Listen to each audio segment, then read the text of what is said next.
All better now. Anyway, one thing I forgot to mention when talking to both you and here, so I'll mention it now, seeing it's kind of before Help Me, was Sakura's dance cover of Walk Tika Tika Chance.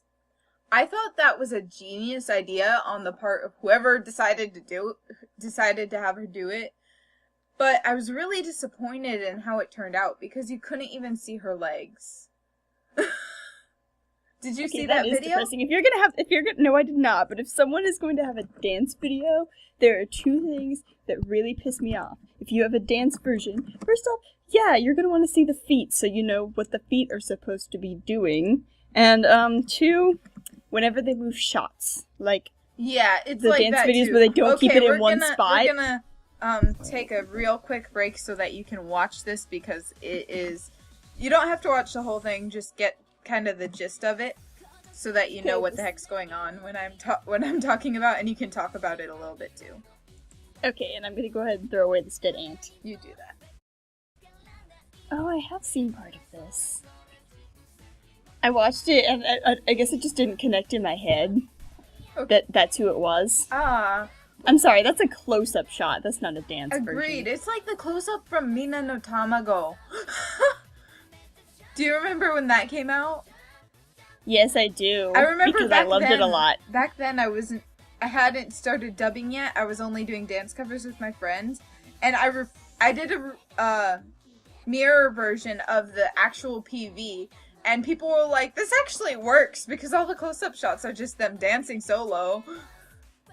Yeah. But the one thing that drives me insane about this, which I guess we can talk while we watch, seeing as it's just a dance, is that it says it's Oda Sakura version at the beginning, but it's only the dance cover, and it's not even like a good dance cover. It'd be good if they zoomed out so you could see it, but the way it is, it's not even any good as a dance cover. They should have at least had her do like a vocal cover too, so that it would make some sense. Yeah. And also the fact that she sings along, kind of. Barely, you can see, but still, it seems like she should be singing it. Yeah. I mean, I understand with the time, they probably did this pretty soon after she joined, so she didn't have time to do an actual studio recorded version. But if they were gonna go to all this very trouble, soon after she started, because she's not in her member color, she's an orange. Which, by the way, if Haruka hasn't stolen orange, she looks really good in orange too. You know, this is red, right? It's just the lighting makes it look orange. I don't care. She looks good in orangey red, whatever. Well, I think Haruka suits orange, so whatever.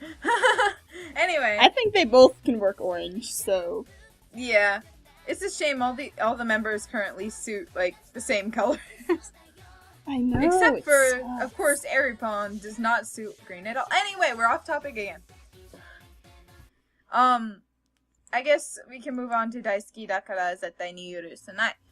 One thing that impressed me when that first came out was the fact that she was doing harmonies, which it kind of disappointed me because, to be honest, when I listened to it, I couldn't even tell Riho and Sakura apart, except for when Sakura was taking the main melody. No, when Sakura was doing the harmony, because Sayashi's low voice and Sakura's low voice sound really similar when they're doing the harmonies.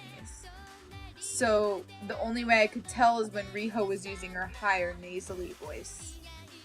And if I couldn't hear that, I was like, oh, Sakura must be on the main melody then. And I really liked the idea. Like I told you before we started recording, it kind of reminded me of a Morning Musume version of Kanashiki Heaven. Just in the fact that it was mostly harmonies. They kept switching. The solos were pretty interesting to listen to. It's just... Well, Riho isn't really suitable for harmonies, if you ask me. And Sakura sounds too much like Riho when it comes to Riho's lower tone for them to harmonize well without kind of mixing them up. So as much as I really appreciated the fact they're cough cough W sometimes cough cough. Yeah, that's another thing it made me think of. Other than the fact I really appreciate they seem to be trying to even if it's on a small level, bring harmonies back into Morning Musume, which I really hope to see in the future if Sakura was made to harmonize so early in her career. I would be so happy with that too, because you know I am like the queen of harmony everything. I love harmonies. Yeah, and really. I'm like, the last time we had a really, really good, noticeable one that I can really think of was Shogana Yume o Ibito. I didn't even know there were harmonies in that. The one at the very end that I does. Like the one in That's Bye Bye the last Bye. noticeable one. It's not even a real harmony, it's just that one person I know divas. it's not. Yeah. But technically, it is kind of a harmony, and that's like the last one I can really think of, like in an A-side or anything like close to that. So I was like, yay! Harmonies! I love harmonies! I love getting to learn harmonies and sing harmonies, and yay! Exactly. So the fact that they gave them a B-side where pretty much the entire song was harmonies, it really kind of gives me this hope that in the future they'll finally kill off auto-tune and replace it with harmonies. But at the same time, it could easily be training, because now that Ai-chan is gone, they haven't really had that many people who could do the backing harmonies that they usually have in songs. Yeah. So if that's all it's for, I'll be really disappointed. But yeah, I'm definitely impressed with her harmonizing ability. Like, alone to be able to shift between two different pitches that quickly in itself is an accomplishment, I think. Yeah. So that much impresses me for sure. And then there is brainstorming, which I'm gonna go put on that video because it's badass. Give me 1 second. Actually, I should probably do that too. Right now I have up Asian Celebration by Berries. I really should. Oh, hey, brainstorming. Yay! Related videos! I know, right? The one time that YouTube actually... Oh my gosh, it's that... Never mind, sorry. There's a Asian Celebration live clip that has epic outfits and... Oh, thank you. Oh, no, that's not it. Anyway, that has epic outfits and it's... Sorry, do you want the video too? Yeah, I kinda did. Oh. Sorry, I figured you might want that too. I mean, just in case. Okay, one thing that is driving me crazy is I thought that the Nakashita Naranai, the second one, was all Haruna, because I didn't hear any shift in voice, but everyone I see that color codes it always says it's yeah, it's Sakura. different. And look, watch the video. Oh, hold on, I need to... It's about 40 seconds. Well, I'm not going to skip through, I just need to mess with the volumes on my computer because I can barely hear you over the YouTube video now. Yeah, I know. But yeah, if you get to 40 seconds, watch the video. I'm watching. Oh, wow, it is. See, every time I listen, I don't hear any change in voice. That's why... It's auto-tune. Yeah. The auto-tune. I'm waiting for the day when Morning Musume sends auto-tune to hell.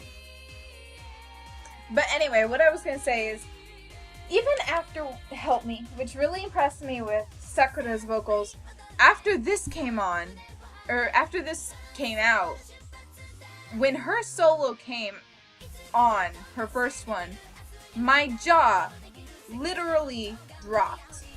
Like the Mie wo Kire? Yeah, I did. Because it's so, like, she's got, like, that low power voice. She does. It's like, it amazed me. I had no idea how to react, and I actually had to rewind it a little bit and rewatch that part to make sure I wasn't going insane. It's just the fact that she had an even lower tone than they showed in Help Me. It's just a huge surprise, especially seeing as she's a lead, and they haven't had a real low lead since probably ever. Maybe Risa is kind of lowish. I was actually my emphasis was on she was kind of a lead.